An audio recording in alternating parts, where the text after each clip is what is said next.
आप लोग के पास कोई काम नहीं है, कोई फुर्सत में है, कोई न्यूज़ नहीं है। नीतीश, आप लोग के पास कोई काम नहीं है, कोई फुर्सत में है, कोई न्यूज़ नहीं है। नीतीश,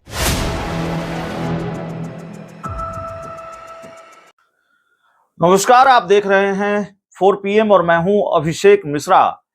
देखिए, बिहार के राजनीतिक गलियारों में लगातार इस तरह की चर्चा चल रही है कि नीतीश कुमार फिर इधर उधर हो रहे हैं, नीतीश कुमार फिर पाला बदल रहे हैं। अव्वल तो हमने ये खबर बहुत प्रमुखता से आपको दिखाई है और इसके पीछे का आधार क्या है, इसके पीछे की पृष्ठभूमि क्या है, क्यों हम ये कह रहे हैं या क्यों बिहार के राजनीतिक गलियारों में इस बात की चर्चा जोरों पर है कि क्या नीतीश कुमार फिर पाला बदल रहे हैं, वो सारी चीजें भी हमने आपको बताई है। देखिए, राजनीति में साफ तौर पर तो कुछ कहा नहीं जाता, तस्वीर पूरी तरह से साफ दिखती नहीं है। राजनीति में तो इशारे ही होते हैं, संकेत ही मिलते हैं, छोटे संकेतों से बड़े खेल को समझा जाता है। तो खैर, नीतीश कुमार अब जब पाला बदलें, 1 महीने में बदले, 2 महीने में बदलें, वो जितना समय लें, बदलें न बदलें, राजनीति में कभी भी कुछ भी हो सकता है।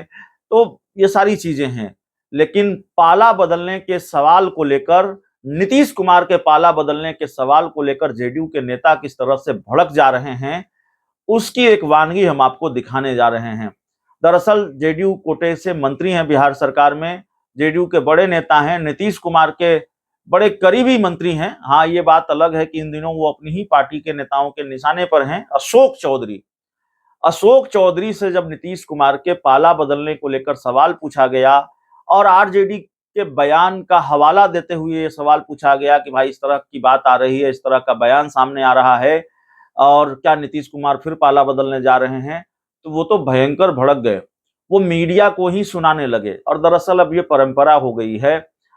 मीडिया के सर ही ठीकरा फोड़ दिया जाता है कि भाई देखिए, आप इस तरह की खबर चला रहे हैं, आप लोगों के पास कोई काम नहीं है और ऐसी कोई बात नहीं है। अब जाहिर तौर पर कोई राजनेता ये कहेगा नहीं कि ऐसी बात है, पाला बदल रहे हैं। जब तक खेल की पूरी स्क्रिप्ट न लिख दी जाए, जब तक पाला बदलना पूरी तरह से तय न हो जाए और पाला बदलने की घड़ी न आ जाए, तब तक पत्ते नहीं खोले जाते सियासत में। ये सबको मालूम है। तो जो चीज सबको मालूम है, तो जाहिर तौर पर अशोक चौधरी अगर इनकार कर रहे हैं तो क्या हैरानी होनी चाहिए। लेकिन अशोक चौधरी मीडिया पर ही भड़क गए। आज उनसे सवाल पूछा गया पाला बदलने को लेकर, तो किस तरह से भड़के हैं वो तस्वीर भी हम आपको दिखाने जा रहे हैं। दिखाते हैं कि अशोक चौधरी किस तरह से नाराज हो गए, किस तरह से मीडिया पर भड़क गए। लेकिन अशोक चौधरी के बारे में हम आपको फिर ये बता दें, अपनी ही पार्टी के नेताओं के निशाने पर हैं और जितना अशोक चौधरी आज मीडिया पर भड़के हैं, उससे कई गुना ज्यादा अशोक चौधरी पर उन्हीं की पार्टी के मुख्य प्रवक्ता नीरज कुमार भड़के हुए हैं। क्या क्या नहीं सुनाया है अशोक चौधरी को, और अशोक चौधरी पर जेडीयू के ही कई नेता भड़के हुए हैं। तो अशोक चौधरी अपनी पार्टी के नेताओं के निशाने पर हैं, इसलिए सवाल है कि क्या वो खींच भी अशोक चौधरी के मन में है और उसका गुस्सा भी क्या अशोक चौधरी ने मीडिया पर उतार दिया। क्या कहा है, जरा सुनिए किस तरह से अशोक चौधरी मीडिया के सर ही ठीकरा फोड़ रहे हैं या मीडिया पर भड़क रहे हैं नीतीश कुमार के पाला बदलने को लेकर जो सवाल पूछा जाता है। सुनिए अशोक चौधरी ने क्या कहा है।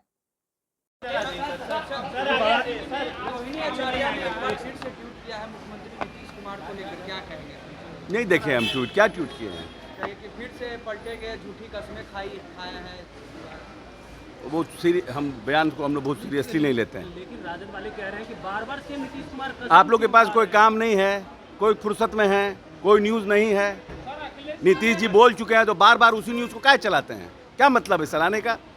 राजद वाले सवाल कर रहे हैं। राजद को सवाल कर, राजद वाले से पूछिए क्या सवाल कर रहे हैं। इस पर जेडीयू का, नीतीश जी जब बोल चुके हैं उसके बाद क्या बच जाता है किसी का बोलने का? फालतू का बात। वो तो अपना विधायक बचाना चाहते हैं।